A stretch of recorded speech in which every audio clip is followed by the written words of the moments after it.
Hi Burp Squad, welcome to our YouTube channel. My name is Victoria Ryan. This is Popples, my Quaker parrot, and that little dude over there in the corner is the star of the show today. This is Yoshi, my yellow-sided green-cheeked parakeet, also known as a conure. If you guys want to be a part of the strongest flock here on YouTube, go ahead and peck that subscribe button down below.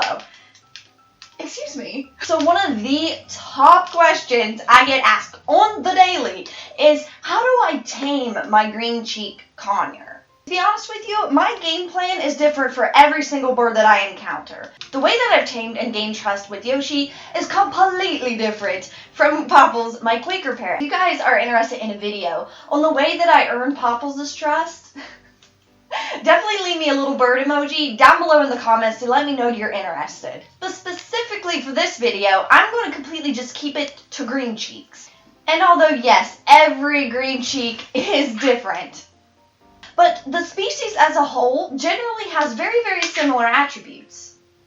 They typically have extroverted personalities, they're very social, they're very playful, and they're not typically known for being aggressive or territorial over their cage or certain toys. So with this in mind, you may have dealt or currently dealing with a green cheek or any other parrot that has shown signs of being scared of your hand, fear bites, ouchie, or they hide in the corner immediately the moment that you walk into the room. If you answered yes in your mind to any of these, I can most definitely help you out with your green cheek or any other parrot that has exhibited fear behaviors. So let's just fly on into the video. You guys ever remember as a kid, or maybe you're a kid now and you're doing it, but when you see like a wild deer or a wild bunny out in the woods and you're like, I'm going to catch it. What strategies did you use to try to catch this wild animal? Did you have a treat in your hand? Did you stay calm and quiet? And whenever the wild animal sees you, what do? You stop and you just kind of wait things out? A lot of the things that we used to do as kids is actually very similar to what you would do now. Mine is chasing the animal down and hiding in the grass like a complete creepo. But it's actually very similar to what you would do when trying to earn the trust and tame your parrot. You most importantly have to observe your birds and understand their body language to be able to know how to handle the situation. And me, myself, when I was a beginner and I finally earned the trust from Yoshi, I quickly lost our trust because of things that I put into my routine that were misconceptions that I read all over the internet on what to do. Just starting from the very beginning, cage placement.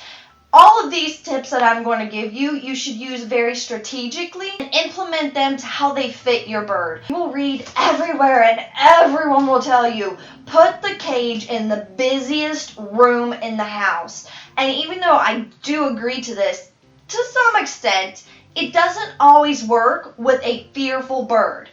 No matter what the situation is that you got this bird, whether it was hand-fed, which does not mean that they're always going to be tame, or if you got this bird from a rescue or just a horrible situation in general, fearful birds can't handle this shock of everything that's going on, the TV, the radio, the kids. It can be a lot for a very scared parrot. That live a very hectic lifestyle. I recommend that you put the cage in a somewhat do you not agree? Where it's getting some traffic, obviously people are walking in and out, and there's some slight noise throughout the day. But constant running from kids, back and forth in the house, or just a lot of noise in general, loud noises like blenders, vacuum cleaners, all this can be a lot for a bird that is very, very fearful. Predator mode. You do not need to be walking into the room where that bird's cage is, brisk walking in like the eye of the tiger. You gotta realize that even though we mean no harm, the birds don't see it that way. We are a predator to them. So of course they're naturally going to look at us like, oh my burb, this person is going to make me into a birdie shish kebab. And you want to try to convince them that you're not going to eat them for dinner. We're asking them to do something very unnatural. So how do you go about this? Well, if your bird is like super fearful and every time you walk into the room, he goes like birdie nuts and is like, ah, and freaks out and like goes to the corner of his cage and hides, or if you notice that he's like on guard, stop, sit down, read the newspaper, send me a message on Instagram, knit a sweater, I don't care what you do. But you stop right there and you just chill and you don't talk much. You can talk, yeah, definitely. Keep it calm. Keep your movements slow and minimal eye contact. And also, most importantly, keep that energy calm. You guys know by now, if you've been on the bird squad, you know I'm a very handsy, all over the place kind of person. It's just my personality. With the fearful bird, you gotta go from here to way down here. Eventually your bird will adapt to your personality. You guys see me doing this all the time, and Popples is just chilling. He's like, yep, that's Victoria. Adapt to that. But for now, keep it calm. And if you want to check on your bird and see how he or she's reacting, you can definitely look over there. But keep in mind, very, very, very short to the side looks. Okay, this, I'll demonstrate it for you. So this is how you look at a bird that's very scared. Okay, hey Popples.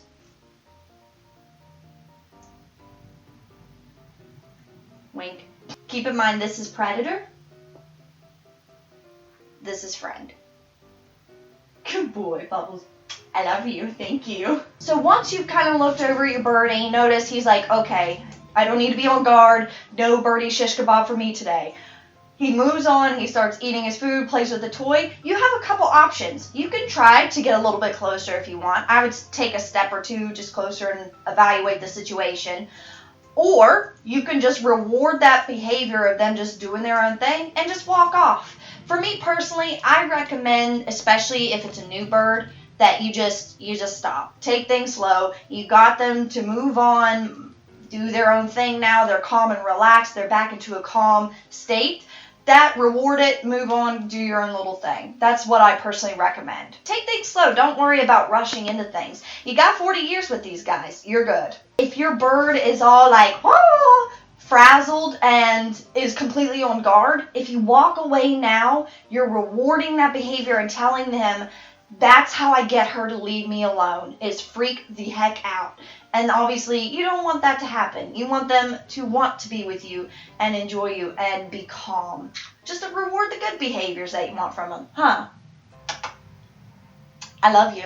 So let's say you got this down pat. You can break dance in the living room if you want. Let's say the problem is when you're approaching the cage and the moment that you put your hand on the cage, offer a treat, change the food, the water, whatever, the bird goes nuts and wants to bite your fingers off. Like a little rainbow colored piranha. Keep in mind that typically speaking, green cheeks are not aggressive and territorial for the simple sole purpose of just being a birdie butthole. They're aggressive because they're scared. Identify what it is about your bird that's freaking them the heck out. I will say typically it's usually hands and a lot of eye contact, or just a good solid mixture of both. This is something that Yoshi and I have dealt with. And see, now I can keep my hands. He may be watching what the heck's going on, or chew on them, but I could put my hands here and we're good. This wasn't the case 3 years ago. A lot of people, a lot of parrot forums, a lot of videos will recommend to use treats. I agree with this. Treats is awesome to use. And with green cheeks, I can speak for mine personally. Food is a huge motivator. It doesn't work just by itself. And if it does, it will take you months, possibly years, to gain the trust and tame these little dudes. Unless you use treats and perches strategically. In the beginning, I used to put nutriberries in between the cage bars, basically to hold it there, because Yoshi at the time was very petrified of my hands. And if I was to simply give him a nutriberry on a spoon or just drop it in his food dish, that gave him the opportunity to take the treat and scurry the heck away. You don't want that. You want to encourage them to come to you, and it's okay to eat beside you. So what I recommend is you could put the little nutriberry in between the cage bar doors, obviously, if you feel like this is a safe option for your parrot. But it worked just fine with mine. But you could put the nutriberry there. You can clip some millet spray on the side of the cage. You can do those little sticky honey clippy-dee-doo-dah days on the cage door too, whatever. If your bird likes them, you could temporarily use that as a treat option. But basically the goal here is to encourage your bird to come over when you're sitting beside the cage and eat the treat beside you and keep him there for long periods of time. If he's taking the treat and scurrying off, well, heck yeah, he gets a treat and he doesn't have to be beside you. Win-win. If you can get him to sit beside you calmly while you read, subscribe to my YouTube channel, whatever. Keep eye contact to a minimum still. Only a couple seconds from the side, just to see how he's doing. Huh, Pupples? If you've identified that the problem with your bird is your hands, which is very, very common with parrots, don't feel like you've, done something wrong or something crazy to make your bird all up in a frazzle. This is something very common, and it's something that I've had to work with repeatedly with Yoshi. The option that you can do is wear long sleeve shirts. I know that's just perfect for summertime, right? 80-degree weather, but hopefully you have AC. But wear long sleeve shirts. And whenever you approach your bird, keep them somewhat covered. Now, I'm not saying put your hand in front of the bird's face, but if you keep it somewhat covered, still slightly exposing the hands, and keeping the palms closed, because that's usually something that parrots are kind of about, is the open palm thing. But keep your hand just, kind of like in a fist, and keep it somewhat covered, and just keep working with your bird. The hands, I recommend that you introduce last. Remember, you want hands to be positives, no negatives at all. Cage. This one is obviously great in so many ways. This is where your bird feels safe. This is where your bird typically eats and drinks and sleeps.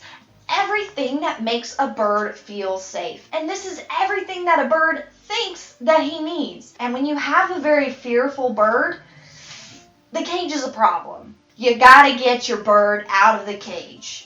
And I'm not meaning just whack your hand in there and say, come on, little buddy. You don't want that. Obviously, we got to take things super slow. Strategically use the treat. You can clip some milk spray by an open door and let him just come out on his own and explore. Make sure there's plenty of toys around and some bright, colorful things and some natural wood perches. Just things to kind of attract him to come out a little bit. If he's to the point that he'll at least step on a stick for you, I recommend that you have that stick or perch, whatever, slanted, because birds naturally want to climb up. They don't want to climb down. So if you got a little bitey birdie butthole over here that wants to bite you all the time, this will discourage him to not bite you, because more than likely, he's not going to come down to bite you. He's going to want to go up. If you can bring in your birds in the dining room and have like a spot set up for them to where they can eat, this would be perfect, because if you can get your bird out of the cage and into, let's say, the dining room,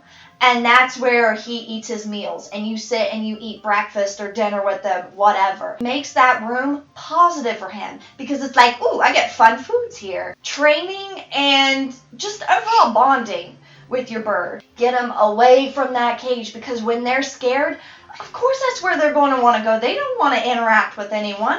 They got their food. They got their water. They got their sleeping source. Of course they don't want to be with you. So get them out of there in the most calmest way possible. Get them to step on a stick. Get them to step on your arm, covered, of course, and bring him into a calm room. I used to bring Yoshi to the bedroom. Just a nice, calming room for him to be in. And there's some of his favorite toys in there, too. Treats, toys, classical music. You can have classical music playing. Anything to just keep everyone and everything calm. And a lot of this is going to determine how you're acting. I know it may sound crazy, but your energy is everything. You have to be calm. You have to be confident. And know that if something happens, you got this, bruh. Just relax. Just chill a little bit. Heck, read a book. Talk to him and just let him explore. And keep handling to a minimum. This is something that I feel like is later on down the road, once you've earned some trust and tame your parrot a little bit. Teach him to step up, but maybe for now, just have him step up on a stick. You don't have to sacrifice your finger to do so. Use your hands later on down the road. Let's just focus on hanging out together and relaxing. It's like going on a date. If I was to go on a date for the first time with some guy and he's like touching me, don't be forcing things on them. Don't do things that they're not ready for. At least buy them dinner first. Now for the biting specifically, green cheeks are known to be nippy for the first year or so. It's very natural. They're young. They're testing things with their beak. They're going to be testing you a lot. Eventually, they'll grow out of that stage. But if not, there are going to be some discipline actions that you're going to have to take into effect. And I'll talk about the way that I discipline my birds in an upcoming video. But for now, disciplining, don't even think about it. Don't even let that enter your mind. You got to work on teaching your bird that it's okay. We can coexist together without eating each other for dinner. For now, avoid biting entirely. I've heard so many people tell them that their birds won't stop biting them.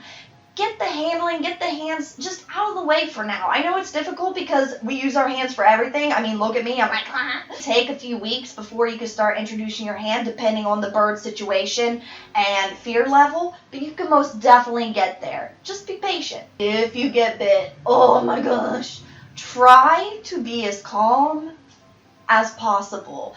It gets on my nerves so many times when I see other bird owners like, just ignore it. Don't do anything. Don't scream. How dare you show emotion? Like, have you ever been bit by a bird? It hurts. I don't care if it's a fear bite. I don't care if it's an aggression territorial bite. It is a bite, sweetie. I am to the point now, finally, that I will take it like a champ.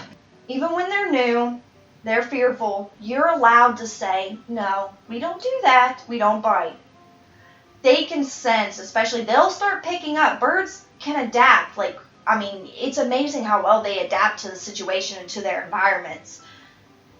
They'll pick up when you're mad or you're sad or you're angry, and it's okay to express that what you did made me unhappy, but I'm still going to keep trying with you. I'm not going to leave, because of course when they're fearful, they want you to leave. They want you to stop what you're doing. Yes, stop pushing your hands on them or whatever it is. But I'm not leaving, because I want to be your friend and we're going to work things out. We're going to take things slow, do it on your level, but I'm not leaving because we are friends. Just do it at their own pace, but also kind of encouraging them to take the next step. This isn't a one-way street. It's both of y'all. You got to both be involved, and you got to, get their little birdie button gear and try too. It's a two-way street. It's a relationship between both of you. Encourage them to want to try because they are the best little companions. They are so much fun. They will be your best friend forever. It's just convincing them that it's all going to be okay, If you're to the point to where you did have a nice bond and you earned the parrot's trust, but then you were like me and you read some stupid thing on the internet and thought, you know what, I'll try it, and you lost your parrot's trust, it's not the end of the world. You can definitely do it.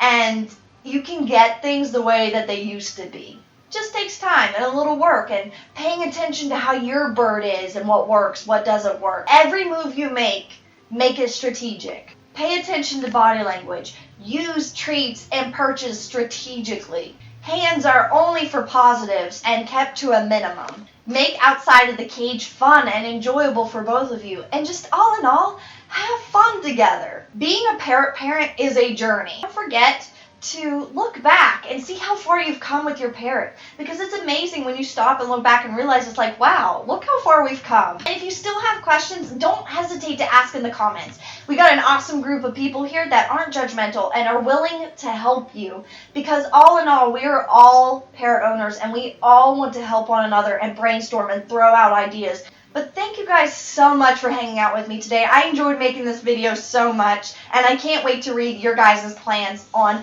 how you work with your parrots and how you converted a fearful bird into your awesome, loving companion. If you enjoyed this video, don't forget to give it a like and peck that subscribe button down below to become a member of the Burb Squad. Y'all, we are over a flock of 4,200 burbs. Hello. I feel like we're growing so quickly.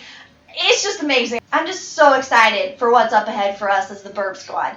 So if you want to be a part of that, don't forget to peck that subscribe button. And don't forget to chirp at me on my socials. Both Instagram and Twitter is @VictoriaRyan. And if you're a gamer burb, you can most definitely fly over to my Twitch. I stream both Tuesdays and Thursdays, 8:30 p.m. Eastern Standard Time. Alright, burbs, that is it. And I will see you all in my next video. Bye, Burb Squad.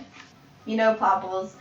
Someone in my comments told me that it looks like you're always wearing oversized pants. Do you have anything to say to that?